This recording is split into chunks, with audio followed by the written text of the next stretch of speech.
Hello students of first year, good morning to all of you.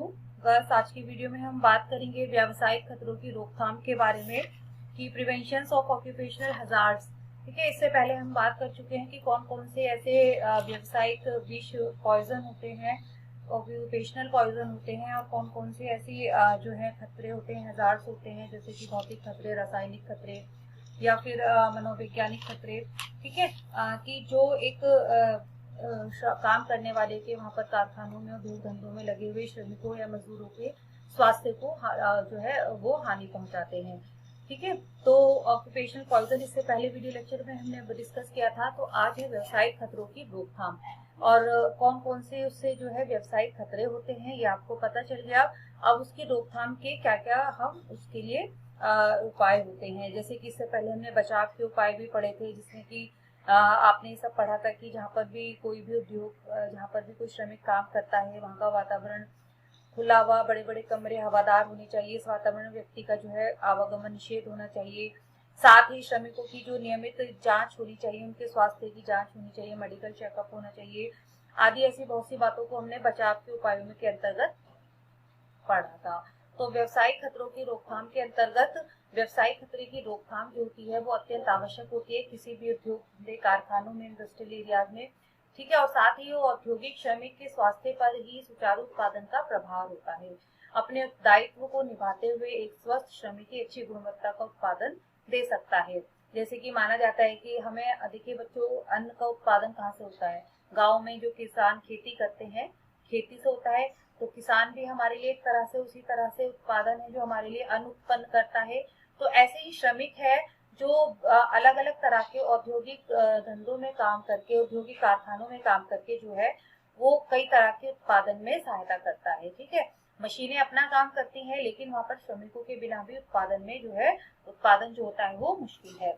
अपने दायित्व को निभाना एक स्वस्थ श्रमिक की अच्छी गुणवत्ता का उत्पादन दे सकता है, और यह व्यक्ति विशेष की जिम्मेदारी ना होकर सभी का प्राथमिक दायित्व है। इसके लिए कई प्रकार के उपाय किए जा सकते हैं।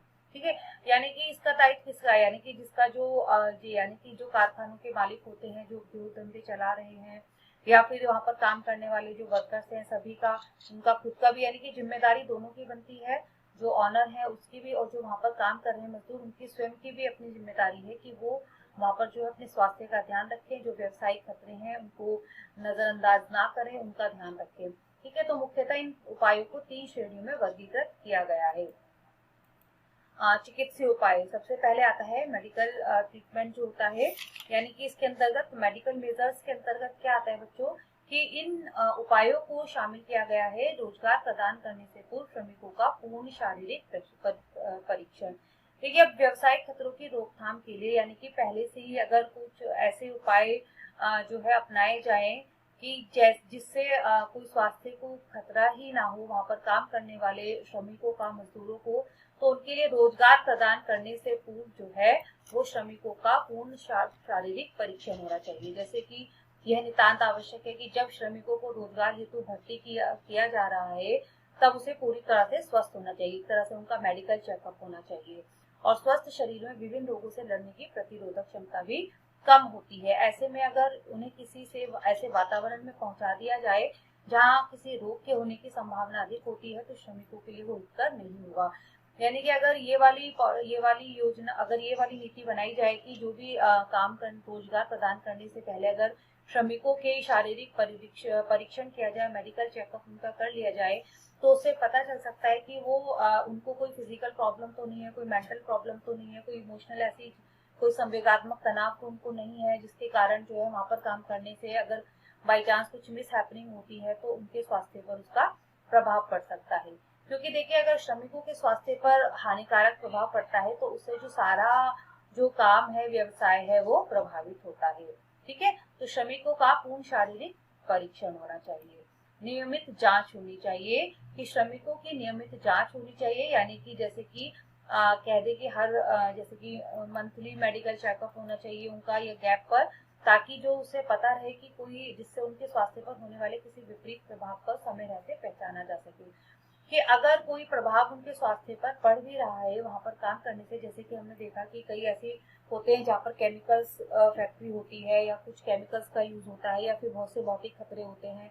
अलग अलग तरह की हमने गैसेस पढ़ी कि कौन सी गैसेस किसी कारखाने में क्या नुकसान पहुंचा सकती है।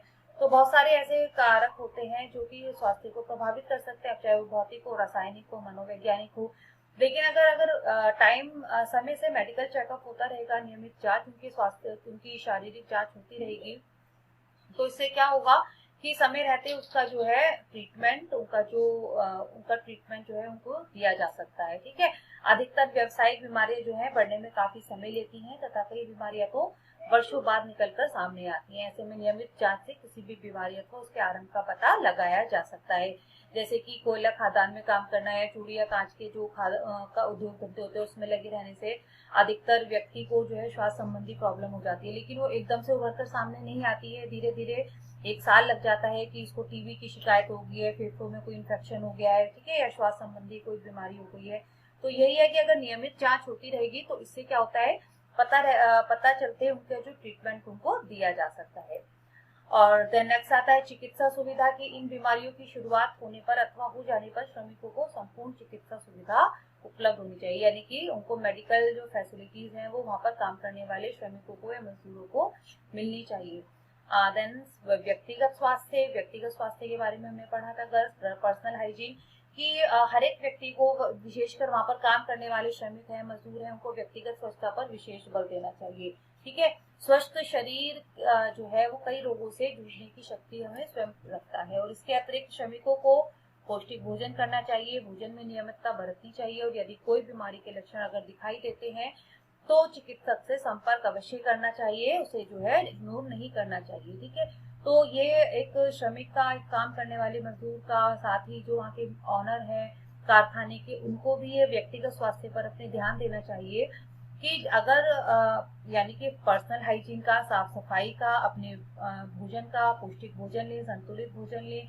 साथ ही अगर कोई ऐसी बीमारी का लक्षण दिखाई देता है तो उनकी ड्यूटी है कि, उनकी जिम्मेदारी है कि वो सब तुरंत जो है समय रहते ही वो जो है डॉक्टर से संपर्क करें, चिकित्सक को उनको दिखाना चाहिए। ठीक है। ताकि जो कोई भी बीमारी, अगर जिस चीज की शुरुआत है, कोई भी सिम्टम्स अगर उनको दिखते हैं तो उसका अगर समय रहते पता चल जाएगा तो उसका आसानी से इलाज किया जा सकता है। देन नेक्स्ट आता है कि स्वास्थ्य रक्षा के प्रशिक्षण सलाह। कि स्वास्थ्य रक्षा के श्रमिकों को पूरी तरह से ज्ञात होना चाहिए कि वह किस वातावरण में कार्य कर रहे हैं। ठीक है। कि वो किस वातावरण में कार्य कर रहे हैं तथा उसके संभावित खतरे क्या क्या हैं।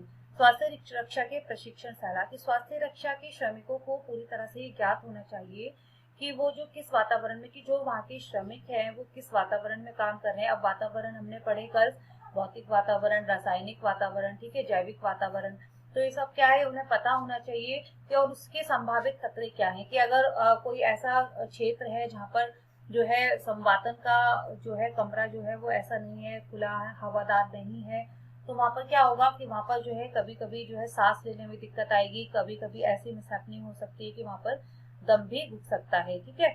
और ऐसे जैविक खतरे हैं कि अपने आसपास जो है जैविक खतरे हैं, छोटे छोटे सूक्ष्म जीवाणु, कीटाणु है या फिर वायरस है, यानी कि साफ सफाई नहीं है, वातावरण शुद्ध नहीं है, तो इससे क्या होगा कि संभावित खतरे वहां के पता होने चाहिए। साथ ही अपने स्तर पर श्रमिक इन खतरों से निपटने के लिए वो क्या उपाय कर सकते हैं। जिन रोगों के होने की संभावना अधिक है उनके प्रारंभिक लक्षणों की पहचान जो है श्रमिकों को होनी चाहिए, और श्रमिकों के उत्तम स्वास्थ्य एवं जीवन के लिए उनको प्रेरित भी करना चाहिए। देखिए बच्चों, यानी कि जिन रोगों के होने की संभावना अधिक है उनके प्रारंभिक लक्षणों की पहचान जो होती है वो श्रमिकों को होनी चाहिए। कि काफी हद तक जब उसे अपने वातावरण का, चारों ओर के वातावरण के बारे में ज्ञात होगा कि कौन कौन से ऐसे वातावरण है जिसमें वो कार्य कर रहा है, और कौन कौन से उनसे संभावित खतरे होते हैं जो उसके स्वास्थ्य पर हानिकारक प्रभाव डाल सकते हैं। तो इससे क्या होगा कि जो अगर उसे लगता है कुछ पॉसिबिलिटी कि जिन रोगों के होने की संभावना पॉसिबिलिटी है, तो उनके अगर सिम्टम्स, उसके प्रारंभिक लक्षण जो होते हैं वो अगर श्रमिकों को पता चल जाएंगे तो वो उसका जल्दी से जल्दी ट्रीटमेंट ले सकता है, साथ ही उत्तम स्वास्थ्य एवं जीवन के लिए उन्हें प्रेरित भी कर सकता है। ठीक है। तो स्वास्थ्य रक्षा के प्रशिक्षण सलाह यानी कि एक तरह से जहाँ पर भी कारखानों में या इंडस्ट्रियल एरियाज में जहाँ पर भी कुछ ऐसे श्रमिक हैं जिनके लिए लगता है कि कुछ संभावित खतरे हैं, तो स्वास्थ्य रक्षा के प्रशिक्षण सलाह के आधार पर जो है वो काफी हद तक अपने स्वास्थ्य के प्रति सचेत रह सकते हैं। तो बस आज के टॉपिक में हमने पढ़ा कि कौन कौन से ऐसे बचाव के उपाय हैं, ठीक है, रोकथाम है, और साथ ही भौतिक उपाय के अंतर्गत कौन से निम्न उपाय किए जा सकते हैं। जैसे कि अभी हमने पढ़ा कि जो है व्यावसायिक खतरों की रोकथाम के अंतर्गत चिकित्सीय उपाय पढ़े। तो जो ये सब हम लास्ट में पढ़ रहे थे चिकित्सीय उपाय थे, ठीक है। अब देखते हैं कि भौतिक उपाय कौन से होते हैं। अब भौतिक उपाय के अंतर्गत तो बच्चों वही आते हैं कि जहाँ पर भी वर्कर्स काम कर रहे हैं वहाँ का जो यानी कि एरिया है, वहाँ का क्षेत्र है, जो जैसे कि कारखानों के भवन आवश्यकता के अनुरूप बड़े हों, खुले हों, हवादार हों, ठीक है। आकस्मिक दुर्घटनाएं से निपटने की क्षमता इस भवन में होनी चाहिए। देन नेक्स्ट आता है भौतिक उपाय के अंतर्गत साफ सफाई पर बल दिया जाए कि अपने चारों ओर जो है साफ सुथरा हो, कोई गंदगी ना हो, जिससे श्रमिकों के स्वास्थ्य पर कोई खतरा ना हो। साथ ही कार्यक्षेत्र की गंदगी इन स्थानों तक पहुंचेगी तो खाने के साथ वे श्रमिकों के शरीर में भी प्रवेश करके उनको हानिकारक उनके लिए सिद्ध हो सकते हैं। तो साफ सफाई अपने चारों ओर ध्यान रखनी चाहिए। मशीनों का रखरखाव की मशीनें सारी जो है वो अच्छे से काम करती हो। अगर ऐसा नहीं होगा तो कभी भी कोई भी किसी के साथ भी किसी भी श्रमिक के साथ दुर्घटना हो सकती है, ठीक है। तो मशीनों का रखरखाव भी व्यावसायिक खतरों की रोकथाम के अंतर्गत आता है।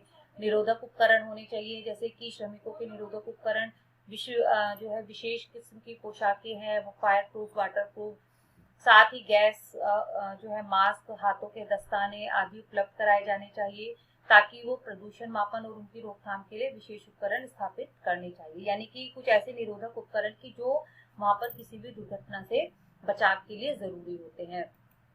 दैन समयबद्ध मूल्यांकन की इन सभी सुविधाओं का एक निश्चित समय अंतराल पर नियमित मूल्यांकन करना चाहिए तथा साथ ही यथासंभव आवश्यकता अनुसार उसमें बदलाव भी करते रहना चाहिए, ठीक है बच्चों। तो समयबद्ध मूल्यांकन का अर्थ क्या है कि जो भी मेडिकल यानी कि जो भी हमने भौतिक उपाय पढ़े रोकथाम के, साथ ही चिकित्सीय उपाय, तो समय समय पर इनको जो है एक बार इनका इवैल्यूएशन करते रहना चाहिए, मूल्यांकन करते रहना चाहिए कि जो सारी परिस्थितियां हैं, चाहे वहाँ का वातावरण, चाहे वहाँ के कमरों की स्थिति, कारखानों के कमरों की स्थिति, या फिर जो भी जैसे कि मशीनों का की जो मेंटेनेंस है उसका, ये सब चीजों का ध्यान रखते रहना चाहिए कि जो वर्कर्स हैं, जो श्रमिक हैं, वो अपने जो है यूनिफॉर्म पहन के काम कर रहे हैं नहीं कर रहे हैं, मास्क लगा रखा है नहीं लगा रखा, दस्ताने पहन रखे। तो समयबद्ध मूल्यांकन इनका जरूरी है ताकि जो है आने वाले खतरों से जो है रोकथाम हो सके। तो बस आज के वीडियो में हमने बात की चिकित्सीय उपाय और भौतिक उपाय, उनके व्यवसाय खतरों की रोकथाम को लेकर। नेक्स्ट वीडियो में हम बात करेंगे कानून इसके लिए क्या है, और साथ ही कौन कौन से एक्ट बनाए गए औद्योगिक व्यवसाय से रिलेटेड, ठीक है, श्रमिकों के लिए। ओके गर्ल्स, मिलते हैं नेक्स्ट वीडियो में नेक्स्ट टॉपिक के साथ। Thank you, take care.